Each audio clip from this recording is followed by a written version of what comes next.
peking medical report kay PBBM. Bahagi umano ng destabilization plans ng mga DDS. Yan po ang yan ang tanong o obserbasyon ni Yussi Claire Castro. Posible umanong ito, bahagi ng destabilization. Ito. Hindi po ako ang nagsasabi niya na baka na naman sasabihin niya nang iintriga tayo. Hindi. Yussi Castro sa Peking medical report ni PBBM. Yan ang gusto ng mga mang-distab. Mawala ang Pangulo sa pwesto. Kumakalat na umano'y medical test results ni PBBM, parte ng destabilization move. Yussi Castro. Yan Kaya hindi po ako nang iintriga. Yan na naman, sasabihin nyo na naman, ako na naman ang may ano niyan. Hindi, mga kabunyog. Yan yung sabi ni Yussi Claire Castro. Yan daw mga pagkakalat na yan. Kasi nagkalat yan kahapon. Nakarating nga sa akin din yan. Nakarating din sa akin yan. Medical report daw galing sa St. Luke's. Binasa ko yung laman. Medyo matindi yung laman. Kaya lang sabi ko, kung ako yung nakikita nyo sa background, kung alam ko yung laman yan, kasi shinare sa akin Kaya lang alam nyo naman ako mga kabunyog, ayaw kong mag-discuss ng isang topic pag hindi ko nakukumpirma. Tulad niyan, hindi ko alam ang source, pero kumakalat. Kumakalat sa social media. Hindi ko alam kung kanino galing, kaya hindi ko muna diniscuss. Baka tanungin ako niya, kanino mo kinuha yan? Ituturo ko ba yung nagbigay sa akin, nag-forward sa akin? Maano yun, magagalit sa akin yun. Sasabihin niyan, sabi ko naman sa iyo, attorney, sinare ko lang sa iyo for your information, pero hindi hindi ako ang source niyan. Galing din yan sa iba. O kaya hindi ko diniscuss kahapon. Kaya pasensya na kung kahapon, alam ko na po yan, nakita ko na yung report na yan, pero hindi ko ginawang content o pag-usapan natin kasi medyo maselan ang laman ng report na yan Yung nakikita nyo dyan sa background na St. Luke's Medical Center, may kumalat kasi, ang laman yan ganito, severe. Ang nakalagay dyan, severe. Ibig sabihin, malala.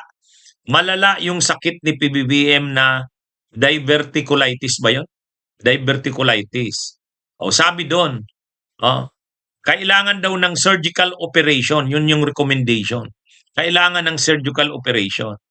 Ngayon, sabi ko, ito? Medyo malala itong findings na ito. Totoo kaya ito? Wala naman akong makuhang source kung sino pwede kong pag-confirman yan. Kaya hindi ko diniscuss kahapon. Tapos ngayon, biglang kumakalat na, hindi daw totoo yan. Naglabas na ng statement ang St. Luke's. Naglabas na ng statement ang St. Luke's Medical Center. Sabi ng St. Luke's, fake yan. Hindi totoo yan. So medyo mga kabunyog, mga kababayan. Kaya sabi ko, mabuti pala't hindi ko diniscuss kahapon. Kung hindi na ako niyan. Na kuryente. Ayan naglabas ng public advisory ang St. Luke's. Ayan mga kabunyog. Public advisory. Ang sabi diyan ng St. Luke's, hindi totoo yung kumakalat na medical report ni PBBM. Saka sila daw, protected daw ang mga records ng kanilang mga patients. Kaya yan mga kabunyog, mga kababayan. Kaya hindi ko nga yan diniscuss kahapon. Pero may kopya na ako niyan. Alam nyo naman ako, dahil marami tayong followers, subscribers, marami laging nagpi-feed sa akin ng ganyan. Kaya lang, ako rin kasi, syempre alam ko sa akin kayo nagre-rely ng mga paliwanag. Kaya ayaw ko rin naman na porke lang, ito magandang topic to, scoop ito. Pero ang problema naman yan, kung fake news nga o tulad niyan. Mabuti pala hindi ako nag-discuss niyan kahapon. Mga kabunyog, mga kababayan. Kahit medyo sabi ng iba, oy Inso, hindi mo pa dinidiscuss yung ganito, balita na sa iba. Sabi ko, wala akong confirmation Wala akong confirmation, so hindi ko diniscuss. Pero ngayon, mayroon ng statement ang St. Luke's at naglabas na ng reactions ang Malacanang, hindi nga talaga totoo. Ngayon, ang reaksyon ni Yusek Claire Castro dyan, pinasa ko kanina, di ba, pinakita ko. Kumakalat na umano'y medical test results ni PBBM, parte ng destabilization move, sabi ni Yusek Claire Castro. Kung titingnan talaga natin, tingnan nyo si Harry Roque. Si Harry Roque, ilang beses nang diniscuss yan. Yang tungkol dyan sa medical, yung sakit daw ni PBBM. Ayan sabi ni Harry Roque, Lord, forgive us, pero na-excite kami sa viral na post sa kalusugan ni JR. Kumbaga na-excite daw sila. Parang tuwang-tuwa sila sa balita. Kaya nga humingi ng tawad si Roque sa Diyos. Kasi ang sabi niya, siyempre masama namang matuwa ka na masama yung kalagay ng kalusugan ng isang tao. Pero ang sinasabi diyan ni Roque, pero sa isang banda rin, parang kung ito na yung makakatapos daw ng kahirapan ng mga Pilipino at problema ng Pilipinas, parang okay na rin na mangyari. Kaya na-excite daw si Roque, Lord, forgive us, pero na-excite kami sa viral na po sa kalusugan ni JR. Na-excite sila. Sa madaling sabi, gusto nila. Yun yung hangad nila na hindi na kayang mamuno ni PBBM dahil sa kalusugan niya na malala na. Ngayon, ganun din si Trixie Cruz Angeles. Ito naman yung post ni Trixie Cruz Angeles, Luminous by Trixie Cruz Angeles.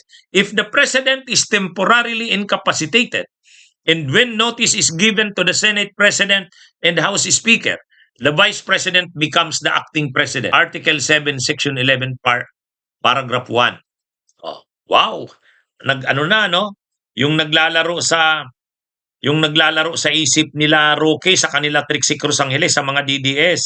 Ang naglalaro sa kanila kung talagang hindi na daw kaya ng presidente kasi masama na ang lagay ng kalusugan, pwede nang mag-transmit ng notice papunta sa Senate President at sa House Speaker.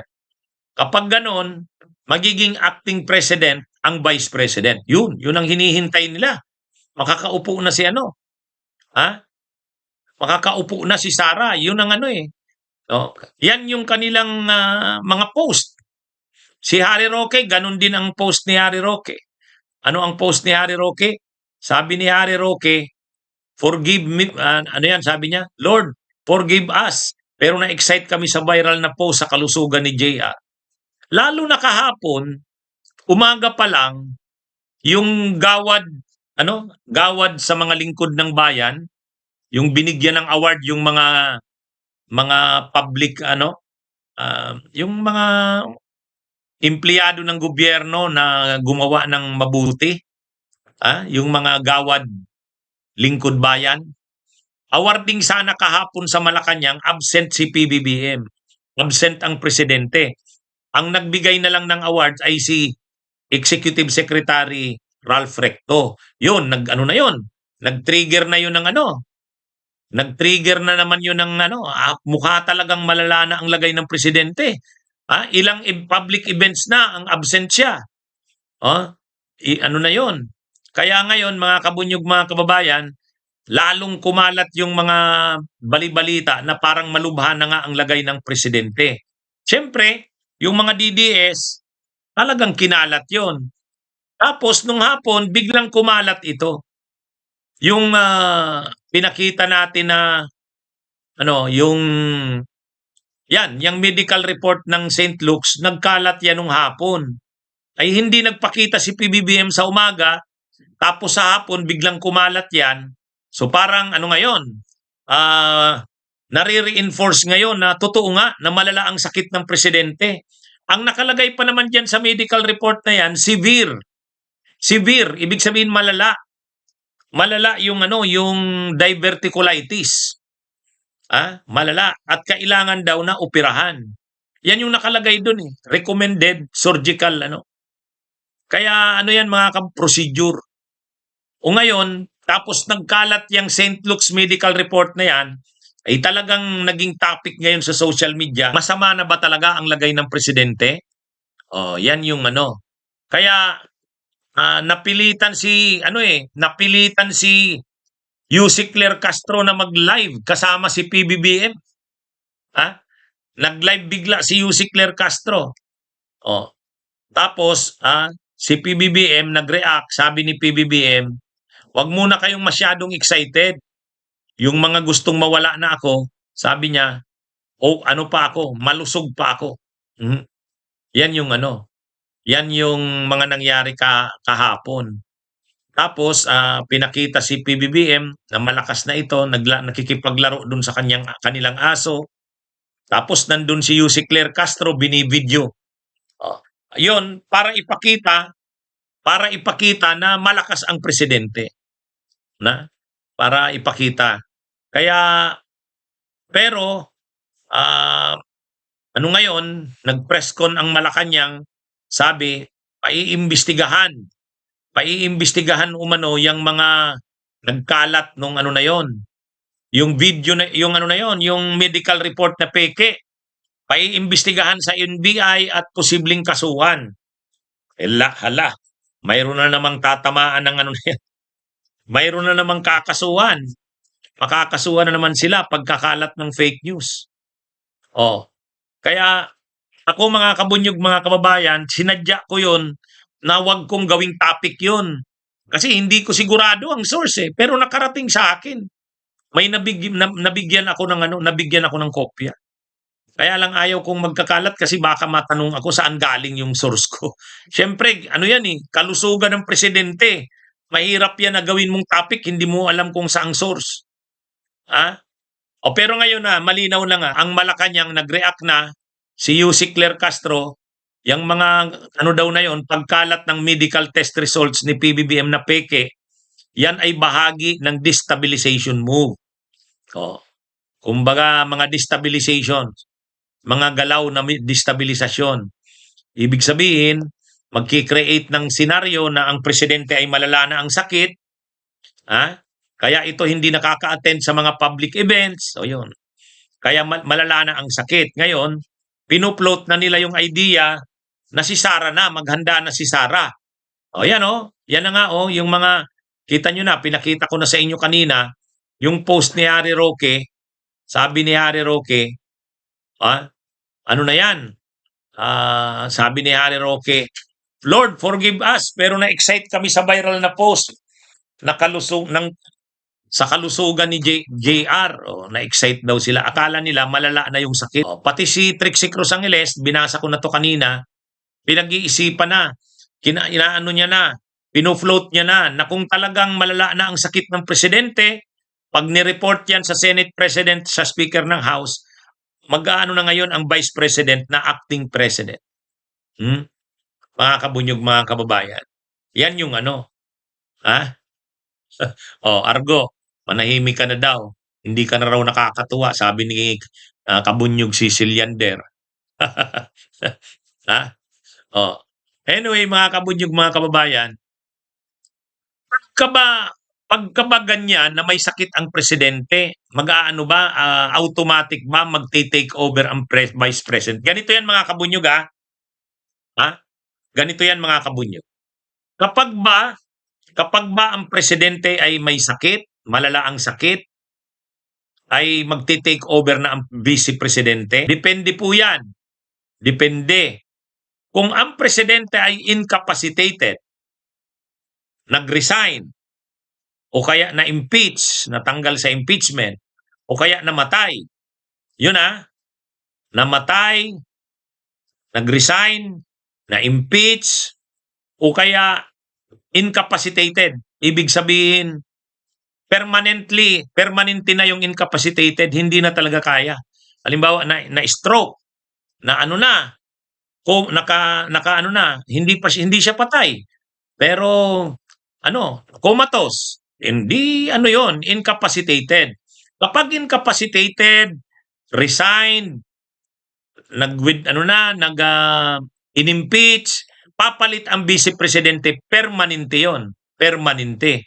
Ibig sabihin, yung lahat ng powers ng presidente, aaktuhan niya na yon. kapag namatay ang presidente, nag-resign, tinanggal sa pwesto, o kaya incapacitated permanently. Permanent ang incapacitated. Pero kung may sakit ang presidente kahit medyo malala, pero hindi naman permanent yung permanently incapacitated, temporary lang dahil may sakit, inuoperahan o operahan, hindi pa rin magiging presidente ang vice-presidente. Acting lang. Acting. Oh. Pag acting, may limit yan. Pag nakarecover ang presidente, babalik ang presidente. Yan yung niyan mga kabunyog ha. Kaya kahit may sakit ang presidente, hindi ibig sabihin magiging presidente na ang vice-presidente. Acting president lang. Pag ayos na ang presidente, ano na siya? Hindi na siya, maaalis na siya sa pagka-acting president. Ibabalik sa presidente yung kasi acting lang naman siya eh. Pero kung ang presidente ay permanent na ang incapacitated, permanently incapacitated, comatose na, hindi na kaya, na yan, talagang papalit na ang ang vice-presidente, na yan, permanent, hindi acting.